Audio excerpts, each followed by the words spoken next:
Shalom Bapak Ibu semuanya. Senang sekali pagi hari ini akhirnya saya bisa beribadah di tempat ini. Terima kasih Pak Martin dan seluruh tim pengembalaan yang mempercayakan saya untuk bisa beribadah kepada Bapak Ibu semua. Perkenalkan, nama saya adalah Beni Patinasarani. Gitu ya. Kalau ditanya orang apa, saya selalu bilang saya orang Bhinneka Tunggal Ika, Bapak Ibu ya. Karena papa saya orang Ambon, mama saya orang Manado, tapi mereka berdua lahir dan besar di Makassar, saya lahir di Jakarta. Nah, jadi bayangkan di rumah kami itu budayanya sangat-sangat beragam ya gitu ya. Jadi saya adalah putra pertama dari almarhum Bapak Roni Patinasarani. Bangsa Indonesia mengenalnya sebagai tokoh sepak bola di bangsa ini. Makanya saya sering bilang bapaknya main bola, anaknya kayak bola. Nah, kira-kira seperti itu Bapak Ibu ya. Dan sangat senang dan saya berharap pagi hari ini kita bisa berkenalan dan bisa membangun sebuah hubungan yang baik. Nah, hari ini mari kita belajar firman Tuhan bersama-sama. Saya memberi judulnya adalah pengharapan yang sejati. Kita akan bacakan dari kitab Filipi pasal yang keempat, ayat 12 dan ayat 13. Bapak Ibu boleh dengarkan baik-baik, saya akan membacakannya. Sebab demikianlah firman Tuhan. Aku tahu apa itu kekurangan dan aku tahu apa itu kelimpahan. Dalam segala hal dan dalam segala perkara tidak ada sesuatu yang merupakan rahasia bagiku. Baik dalam hal kenyang maupun dalam hal kelaparan. Baik dalam hal kelimpahan maupun dalam hal kekurangan. Segala perkara dapat kutanggung di dalam Dia yang memberi kekuatan kepadaku. Ayat ini ditulis oleh seorang rasul yang bernama Rasul Paulus. Paulus mencoba memberitahu kepada kita, dia berkata bahwa begini, saya tahu apa yang namanya kurang, tapi saya juga tahu apa yang namanya limpah. Saya tahu apa yang namanya lapar, tapi saya juga tahu apa yang namanya kenyang. Dan Paulus pertajam dengan kata, dalam segala hal gak ada lagi yang merupakan rahasia bagi saya. Artinya Paulus mencoba memberitahu bahwa di dalam perjalanan kehidupan Paulus, dia telah diizinkan Tuhan melewati berbagai keadaan, berbagai situasi, dan berbagai musim yang dia harus lewatin. Artinya dia pernah mengalami kelaparan, dia juga pernah mengalami kekenyangan. Dia pernah mengalami kekurangan, dan dia juga pernah mengalami kelimpahan dalam hidupnya. Kita punya Alkitab, kita baca tentang sejarah perjalanan Paulus. Dia pernah dirajam dengan batu, dia pernah kapalnya hampir karam tenggelam, dia pernah dipenjara di Filipi. Sampai pada akhirnya Paulus sepertinya kayak mau bilang sama dunia begini Bapak Ibu. Hei dunia, engkau mau bawa saya dalam situasi apalagi di dunia ini, saya tahu dan saya siap menghadapinya. Atau dengan kata lain, Paulus lagi berkata bahwa dia dirancang Tuhan, didesain Tuhan, dipersiapkan Tuhan untuk dapat menghadapi segala perkara dalam perjalanan kehidupannya. Itu membuat mata saya terbuka, berarti bahwa manusia sebenarnya dengan segala keterbatasannya, dengan segala kelemahannya, tapi saya tetap percaya bahwa setiap manusia didesain Allah, dirancang Allah untuk dapat menghadapi segala perkara. Manusia dirancang Allah untuk dapat menghadapi segala situasi demi situasi dalam perjalanan ini. Karena saya nggak berani sebagai seorang hamba Tuhan berkata kepada Bapak Ibu, kalau Bapak Ibu ikut Yesus, hidupnya akan lancar selamanya. Kalau Bapak Ibu ikut Yesus, akan bebas dari masalah, akan bebas dari krisis, akan bebas dari problema. Karena nggak diundang pun datang dalam hidup kita, benar nggak Bapak Ibu semuanya? Tapi saya mempercayai bahwa dengan Tuhan yang ada di dalam kita dan kekuatannya yang ada di dalam kita, dalam segala situasi, dalam segala perkara, kita dapat dan sanggup untuk menghadapinya dan menyelesaikannya dalam setiap kehidupan ini. Karena itu mari sama-sama kita belajar. Ada beberapa prinsip yang saya temukan yang Paulus bangun dalam hidupnya sehingga pada akhirnya dia berani berkata dalam segala situasi gak ada lagi yang merupakan rahasia dalam kehidupan saya. Nah, saya sudah siapkan gak banyak Bapak Ibu ya, kira-kira 375 prinsip Bapak Ibu ya. Jadi kira-kira kita selesai jam 4 sore, langsung ibadah berikutnya. Yang mau bilang amin yang keras gitu. Enggak, saya bercanda Bapak Ibu semuanya ya. Oke, prinsip yang pertama yang kita perlu belajar, saya menyebutnya namanya adalah begini. Menemukan kekuatan Tuhan di dalam tanda kutip segala perkara. Paulus bilang di ayat 13, segala perkara dapat saya tanggung di dalam Dia yang memberi kekuatan kepadaku. Jadi Paulus lagi memberikan sebuah clue kepada kita Bapak Ibu bahwa kalau dia bisa hadapin semuanya, kalau dia bisa lewatin semuanya, bukan cuma karena dia hebat, bukan cuma karena dia pintar, bukan cuma karena dia punya talenta, bukan cuma karena dia punya potensi dan kemampuan, tapi Paulus lagi bilang kalau dia bisa menghadapi semuanya karena dia percaya di dalam dia ada yang namanya ini, kekuatan Tuhan. Yang waktu kekuatan itu bekerja dan termanifestasikan dalam hidupnya, itulah dia yang membuat dia bisa melewati segala situasi tersebut. Nah, tapi kadang-kadang saya menemukan bahwa kadang kekuatan itu seperti kayak terkunci, seperti kayak terpenjara, seperti kayak tersimpan dalam hidup kita, yang kadang baru dapat keluar waktu kita diizinkan di titik tanda kutip segala perkara tersebut. Nah, ini yang kadang-kadang kita nggak suka di titik segala perkara. Karena segala perkaranya Paulus adalah dirajam dengan batu. Segala perkaranya Paulus adalah dibelenggu di penjara. Segala perkaranya Paulus adalah kapalnya hampir karam tenggelam. Dia bilang karena firman aku hampir mati, itu kata Paulus.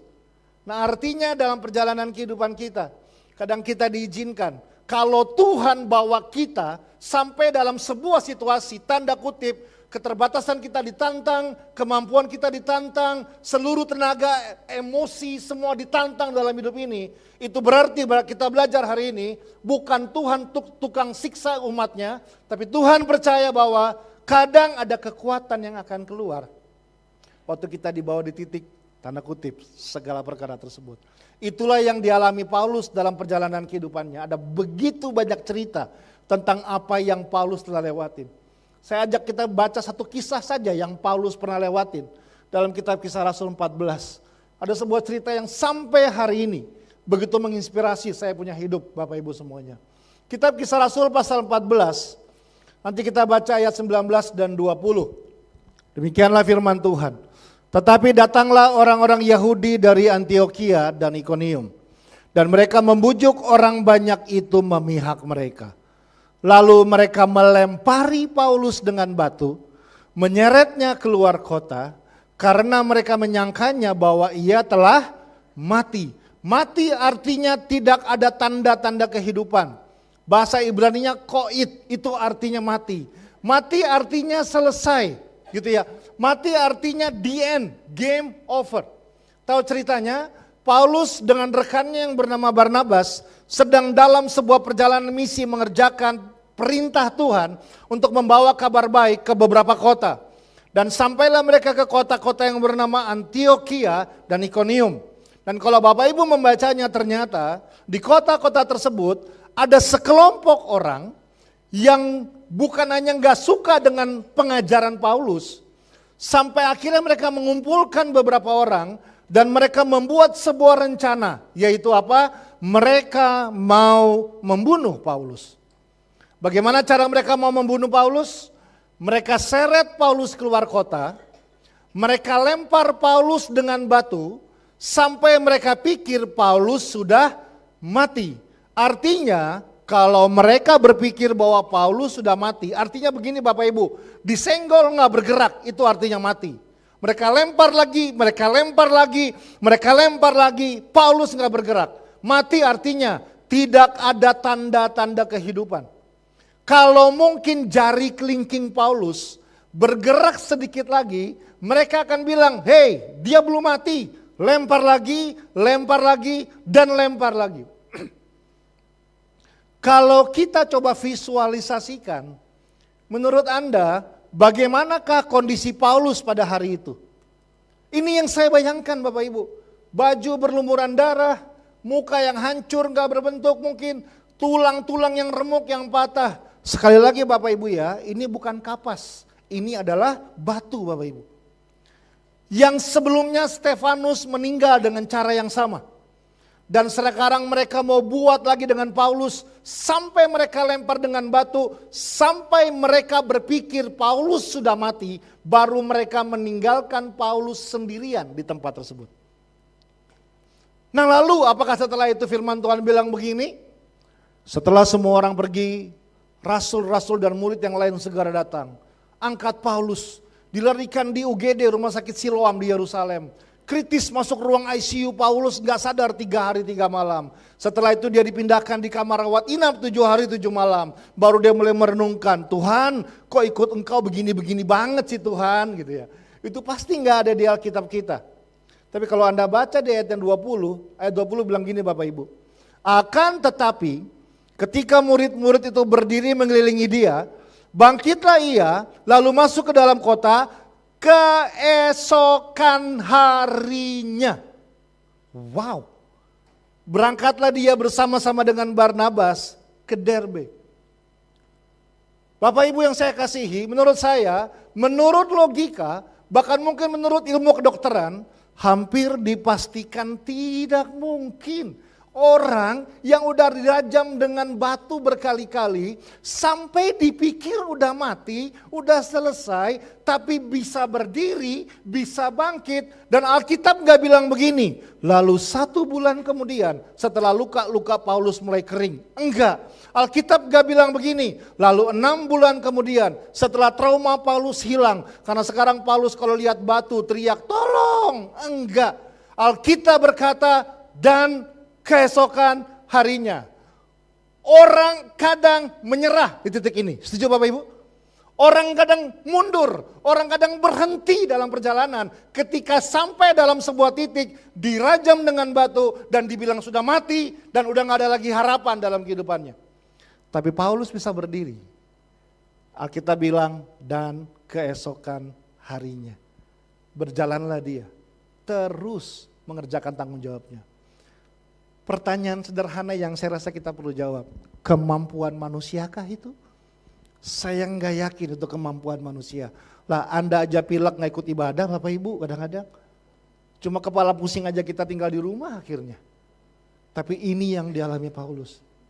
Bahkan di titik-titik di mana udah nggak ada harapan, di mana udah nggak ada kemampuan, di mana dia udah nggak bisa lihat lagi. Justru di situ kadang itu yang saya bilang tadi. Ada kekuatan Tuhan yang tersembunyi yang kadang akan termanifestasikan waktu dibawa dalam sebuah kondisi segala perkara.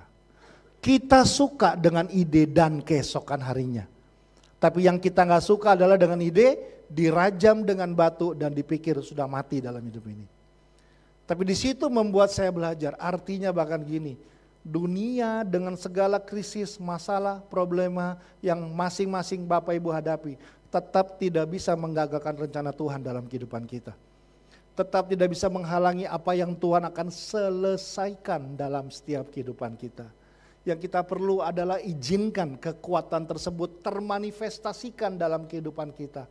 Dalam kemampuan yang kita bangun dalam hidup ini. Itulah yang Paulus kerjakan dalam hidup ini. Waktu orang menyerah, Paulus gak menyerah. Waktu orang mundur, Paulus gak mundur. Waktu orang berhenti, Paulus tidak berhenti. Karena dia tahu yang jadi sumber kekuatannya adalah karena kekuatan dia di dalam saya yang bekerja memampukan dia melewati segala situasi dan kondisi yang dihadapi hari itu.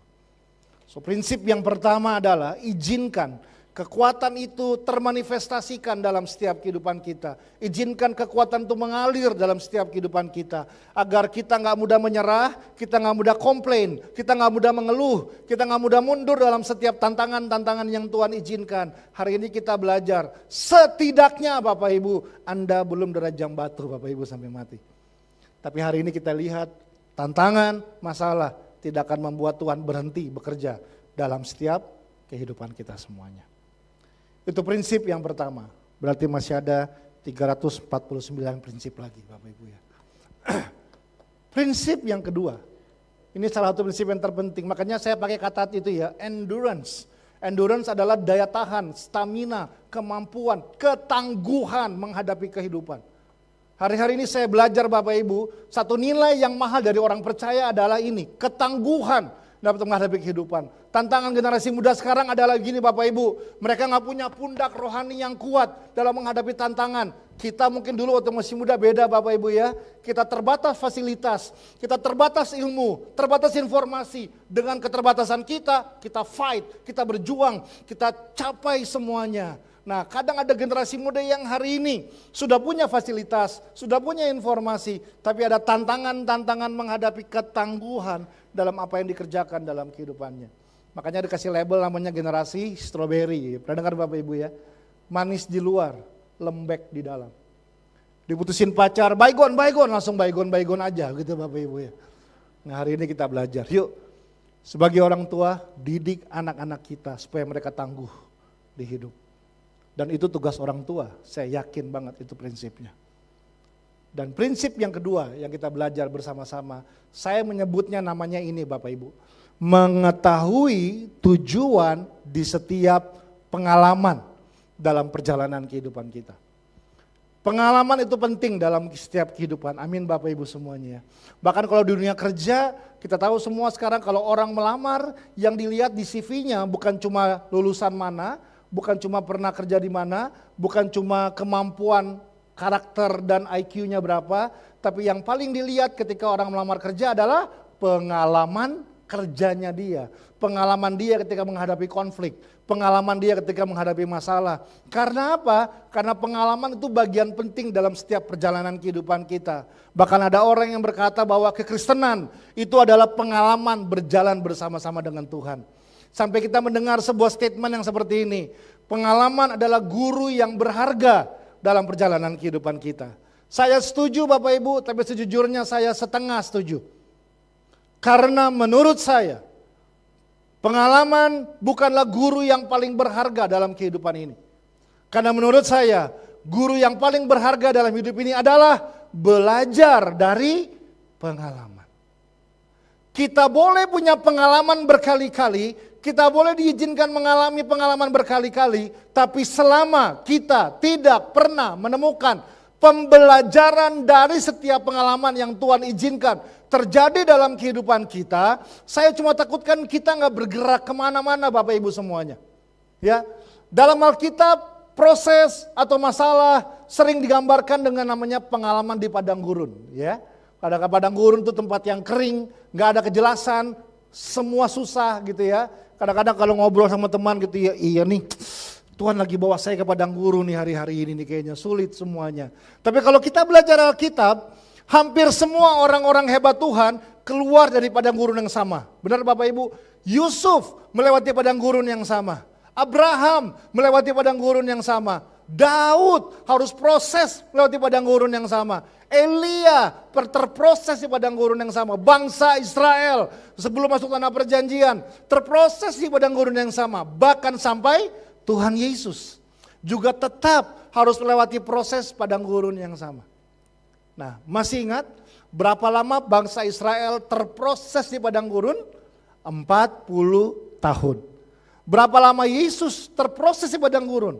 40 hari. Nah, hari ini itu aja pertanyaannya Bapak Ibu. Kita mau 40 hari atau kita mau 40 tahun? Ada orang berkata bahwa saya suka kata-kata ini ya, enjoy the process. Nikmati setiap proses. Saya setuju, proses harus dinikmati untuk kepentingan kita bisa bersyukur di dalam segala hal. Cuma mohon maaf Bapak Ibu, proses itu bukan untuk dinikmati. Proses itu untuk dimenangkan dan dikalahkan dalam setiap perjalanan kehidupan kita. Bangsa Israel, Yesus, 3 pertanyaan selesai, 40 hari selesai. Dengan 3 pertanyaan dijawab dengan tepat, semua selesai. Tapi bangsa Israel, ya Allah ya Robi, itu Bapak Ibu ya, gak punya makan, mengeluh. Siang kepanasan, komplain. Malam kedinginan, mengeluh. Sehingga ada proses demi proses yang sebenarnya perjalanan yang seharusnya cuma 11 hari, akhirnya tertunda menjadi 40 tahun. Hanya karena ini saya belajar, kita tidak menemukan pembelajaran dari pengalaman yang terjadi.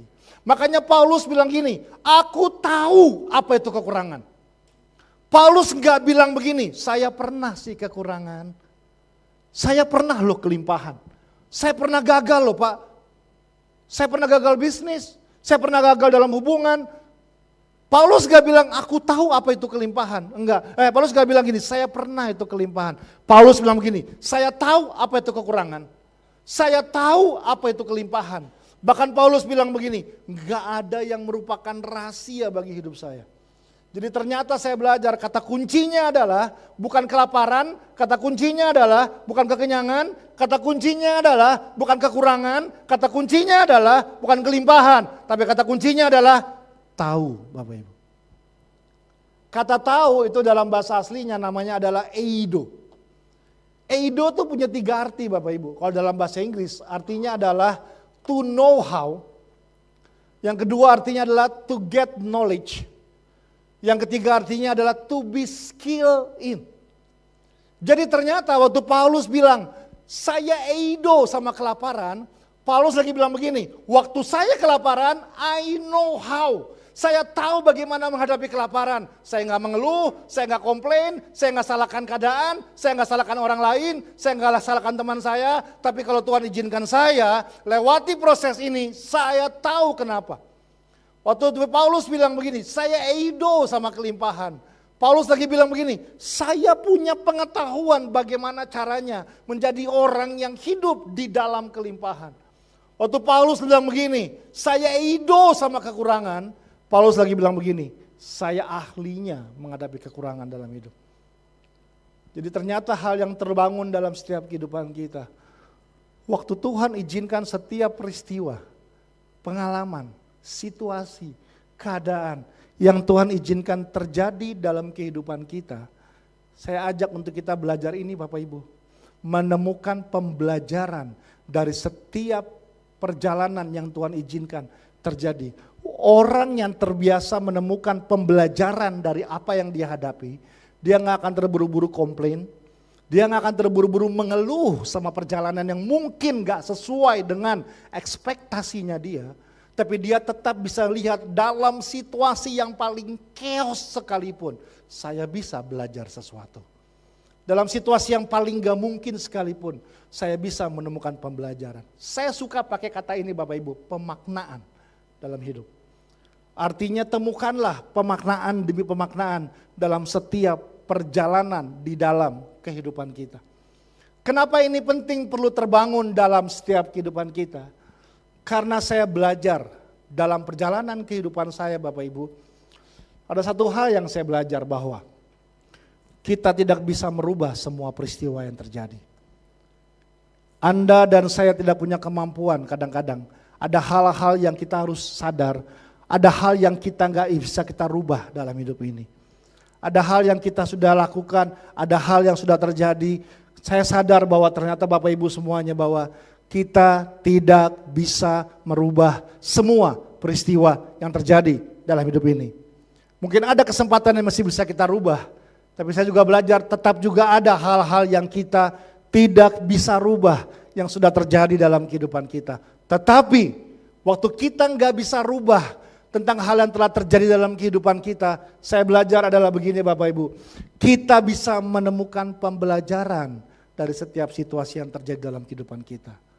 Kita bisa temukan pemaknaan yang baru dari apa yang terjadi. Ketika kita mengalami sesuatu, kadang orang fokus pengen rubah keadaannya. Kadang orang berdoa, berharap, meminta Tuhan tolong rubah situasi ini. Tapi saya belajar tidak semua situasi bisa kita rubah. Mohon maaf Bapak Ibu, tidak semua situasi bisa kita rubah dalam hidup ini. Tapi setiap situasi kita bisa menemukan pemaknaan dan pembelajaran dari apa yang terjadi.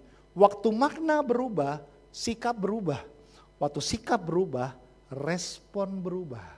Dari hal yang kita tidak bisa rubah. Kata yang saya suka pakai, saya sebut dengan nama reframing, Bapak Ibu. Reframing itu dari 2 kata, frame artinya bingkai, re artinya ulang. Jadi reframing definisinya adalah membingkai ulang sebuah peristiwa sampai kita menemukan makna yang baru. Saya ulang pelan-pelan. Membingkai ulang sebuah peristiwa sampai kita bisa menemukan makna yang baru. Contoh dulu, contoh sederhana. Misalnya Anda punya gambar tengkorak ya. Tengkoraknya serem banget. Pokoknya gambar tengkorak yang paling serem yang Anda punya. Tapi gambar tersebut bingkainya Anda copot, bingkainya Anda ganti. Dengan bingkainya gambar Hello Kitty, Donald Bebek, balon-balon warna pink loh. Kok malah ketawa? Kan gambarnya serem. Nah waktu kita rubah, akhirnya apa? Makna kita mulai berubah. Kadang kita jadi tertawa. Pertanyaan saya, tengkoraknya hilang apa enggak? Tengkoraknya enggak hilang, tetap ada. Tapi makna kita jadi berubah dari hal yang kita enggak bisa rubah. Misalnya Anda nonton film horor ya, filmnya serem banget nontonnya. Cuma suaranya Anda mute, suaranya Anda kecilin, dan Anda ganti suara Donald Bebek gitu ya. Jadi setan lewat, Donald Bebek gitu ya. Nah kok malah ketawa? Orang biasanya ketakutan nonton film horor, tapi kenapa Anda jadi ketawa?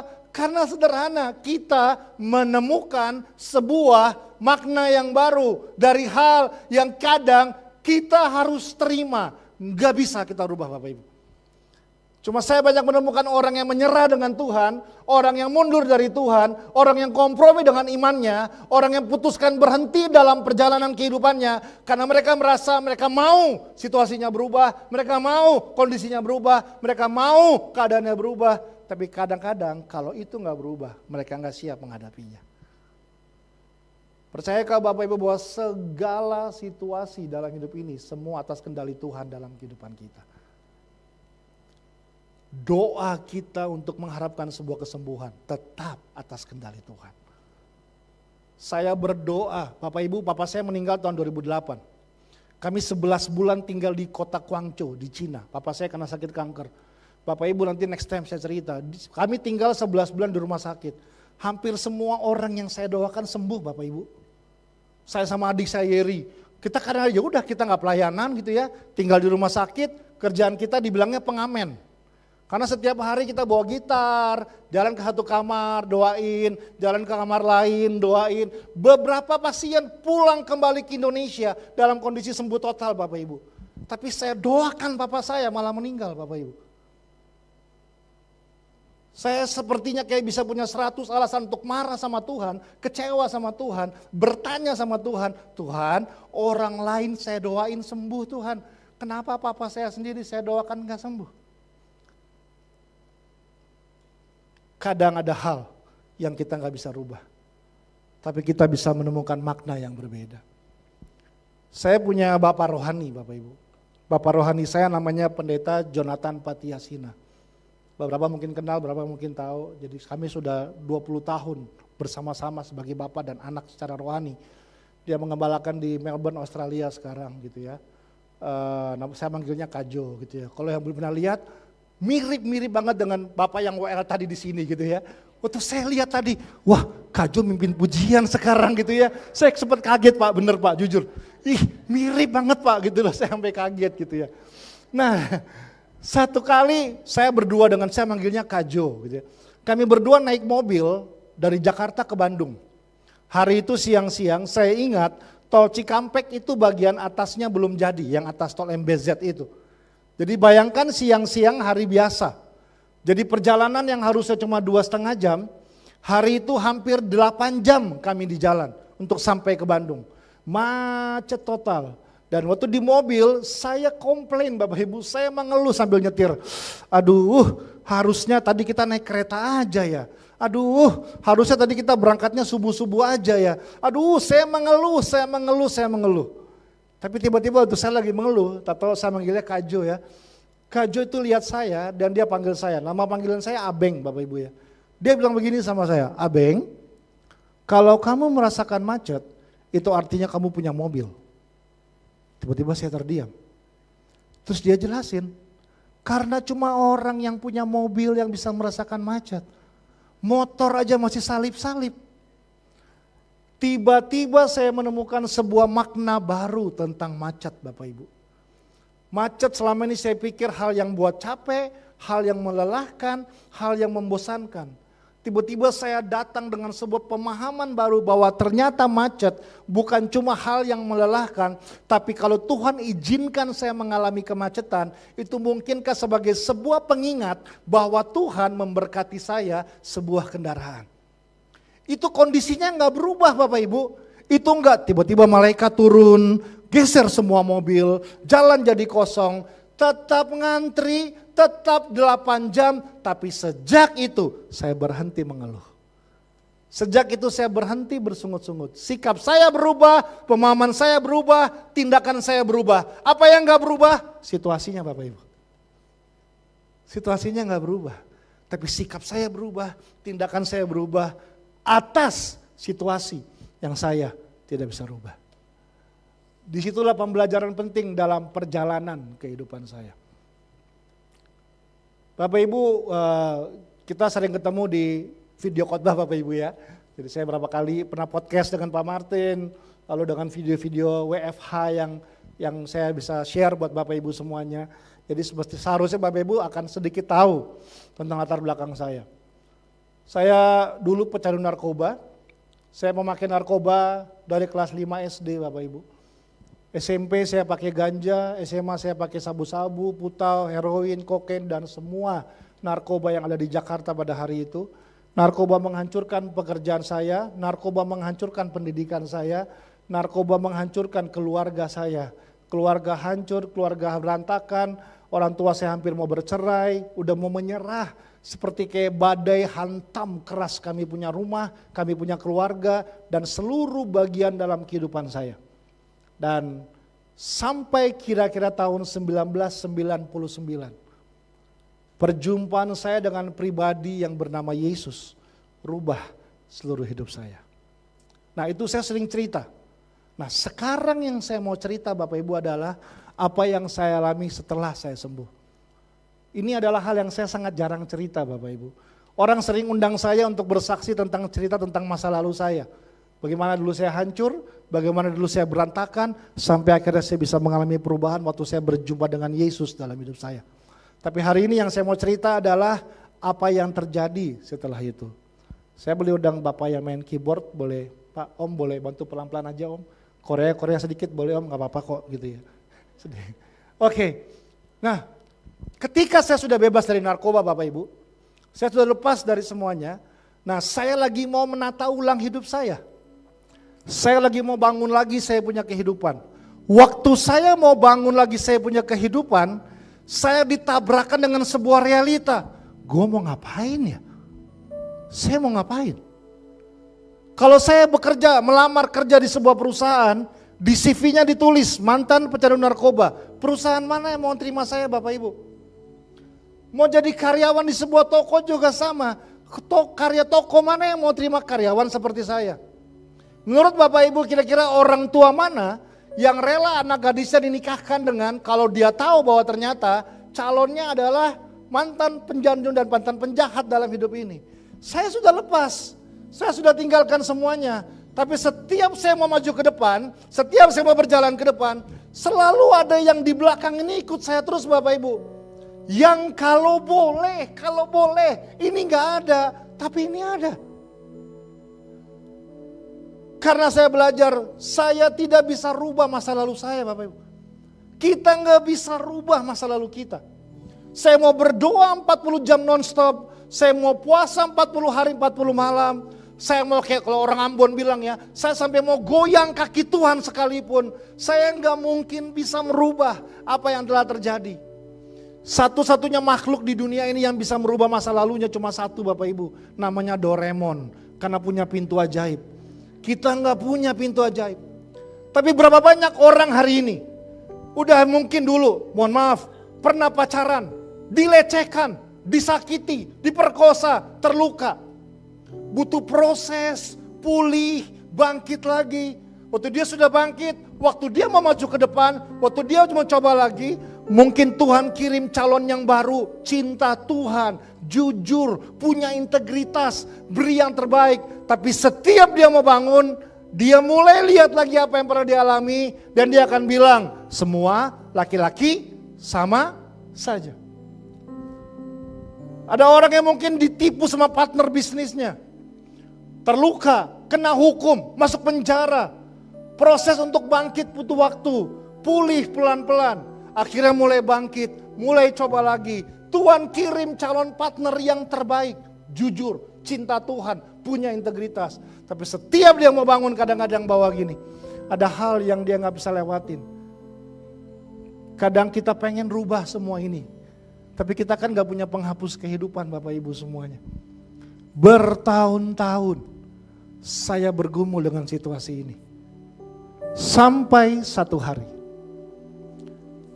akhirnya saya mengambil sebuah keputusan. Saya berdamai dengan masa lalu saya. Saya seperti kayak datang ke masa lalu saya dan berkata, terima kasih masa lalu. Ini harganya menyakitkan. Kalau disuruh ulang saya gak mau. Capek. Tapi kalau ini terjadi, ini adalah bagian dalam perjalanan kehidupan saya. Hari itu saya memutuskan selesai dengan masa lalu saya. Saya ambil keputusan, saya berdamai dengan masa lalu saya. Dan waktu saya mulai berdamai dengan masa lalu saya mulai mengambil waktu dan menemukan pemaknaan dan pembelajaran dari hal yang saya nggak bisa rubah. Dan di dalam perenungan saya, inilah yang saya temukan Bapak Ibu. Kalau Tuhan mengizinkan saya melewati semua fase hidup yang hancur seperti ini, mungkinkah agar satu hari nanti akan ada orang juga mungkin yang akan melewati jalan yang pernah saya lewatin. Kalau dulu saya harus berjuang sendirian, setidaknya kali ini saya bisa ada sama mereka. Duduk sama mereka, berbicara sama mereka, berbagi hidup sama mereka, dan berkata kepada mereka, saya dulu juga pernah hancur sama seperti kayak kalian dulu. Tapi saya yang seperti kalian dulu hari ini saya bisa seperti ini. Kalau saya yang dulu hancur bisa seperti ini, kalian yang sedang berjuang ini pasti juga bisa sama seperti saya hari ini. Bapak Ibu, kalau saya mau jujur ya, saya gak bisa hitung Bapak Ibu sampai hari ini berapa orang yang Tuhan izinkan hanya untuk mampir di hidup saya. Gak bisa saya hitung Bapak Ibu. Satu kali ada seorang gadis, dia bawa abangnya datang jam 6 pagi, saya masih ingat. Datang ke rumah kami dalam kondisi abangnya itu samurai nempel di sini Bapak Ibu. Luka bacok semuanya. Saya kaget, saya bilang, loh ini bukan UGD, kok dibawa ke sini, saya bilang. Adiknya menangis dan bilang, ini abang saya, tolong abang saya Kak. Nah abangnya namanya adalah Rudi Bapak Ibu, orang Sumatera Utara. Nah dia ini adalah seorang bandar narkoba, debt collector, dan seorang hunter Bapak Ibu, pembunuh bayaran. Nah satu kali dia lagi pakai narkoba sabu-sabu gitu ya. Nah dia ribut sama abangnya lagi, disamurai sama abangnya lagi. Adiknya yang perempuan lari selamatkan dan bawa ke tempat kami. Lalu adiknya menangis di kaki saya. Tolong abang saya Kak, saya udah gak tahu saya mesti bawa kemana lagi dia. Waktu saya lihat dia, saya lihat saya 23 tahun lalu Bapak Ibu. Saya tahu rasanya yang namanya dibuang sama orang. Saya tahu rasanya jadi orang yang udah gak punya harapan dalam hidup. Ya sudah, datang, hidup sama-sama, jalanin sama-sama. Hari ini Rudi adalah gembala sebuah gereja di kota Depok Bapak Ibu. Jemaatnya sangat-sangat diberkati. Waktu saya lihat, wow, Tuhan luar biasa. Satu kali ada sebuah keluarga bawa anaknya. Inisialnya namanya J, saya gak boleh sebut namanya. Umurnya 30 tahun kira-kira. Beratnya gak sampai 40 kilo Bapak Ibu. Positif HIV AIDS, pemakai narkoba kelas berat. Sebelum dia bawa di kami, papanya dan keluarganya pamitan sama dia di garasi rumah. Papanya bilang begini, J, fokus sama kesembuhan kamu aja ya. Gak usah khawatir yang lain. Kamu perlu apa-apa, telepon papa. Kamu perlu baju, papa kirim. kamu perlu makanan, Papa akan kirim. Kamu gak usah khawatir, yang penting kamu fokus sama kesembuhan kamu aja. Apapun yang kamu butuhkan, tinggal bilang Papa, Papa akan segera kirim. Nanti bulan depan, Papa, Mama sama adik-adik jenguk kamu di sini, oke? Semangat ya J untuk sembuh. Iya Pak. Anaknya masuk ke dalam, papanya ngomong sama saya, Ben, Om titip anak Om ya. Kamu butuh apa aja bilang sama Om. Butuh makanan, butuh baju, butuh apa saja, tinggal bilang Om titip anak Om ya. Oke Om, saya bilang. Tapi ini yang terjadi. Kami masuk ke rumah, keluarga ini mereka pergi, pindah keluar kota, ganti nomor telepon, ganti identitas, menghilang begitu aja. Kan gak mungkin saya buang nih anak di got Bapak Ibu. Ya sudah, tarik napas dalam nama Yesus, angkat lagi, bawa lagi, rawat lagi. Di situ saya paham, saya mungkin gak bisa rubah situasi saya. Tapi itu menjadi pembelajaran yang harus saya bangun. Sampai dia sembuh lagi ya Bapak Ibu akhirnya.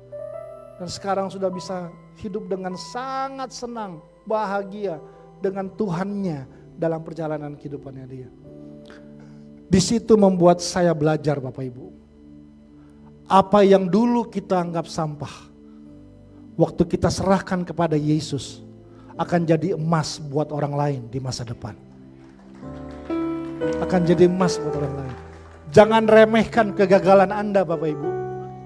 Jangan remehkan konflik, problem yang Anda sedang perjuangkan hari ini. Karena mungkin Tuhan sedang mengeluarkan emas yang murni. Yang akan beri harapan buat orang lain di masa depan dalam hidup Anda. Itulah yang namanya pengharapan yang sejati yang perlu terbangun dalam kehidupan. Yang kita perlu lakukan adalah eido. Temukanlah pemaknaan, temukanlah pembelajaran bahwa Tuhan bersama dengan kita. Kekuatannya ada dalam kita. Amin. Mari kita berdoa. Pagi hari ini Tuhan, biarlah firman ini mengingatkan kami, memberikan kami harapan dan kekuatan dalam hidup kami. Agar kami bisa berjalan dalam rencana Tuhan yang besar dalam hidup kami. Kalau gak keberatan saya boleh undang kita bangkit berdiri bersama-sama Bapak Ibu. Terima kasih Tuhan. Terima kasih Tuhan. Bagaikan bejana siap dibentuk, demikian hidupku di tangan-Mu. Dengan urapan kuasa Roh-Mu, ku dibaharui selalu. Jadikan doa kita hari ini. Jadikan ku Allah dalam rumah-Mu. Inilah hidupku di tangan-Mu. Bentuklah seluruh kehendak-Mu. Pakailah sesuai rencana-Mu. Ku mau seperti-Mu Yesus, disempurnakan selalu dalam segenap jalanku, memuliakan. Ku mau seperti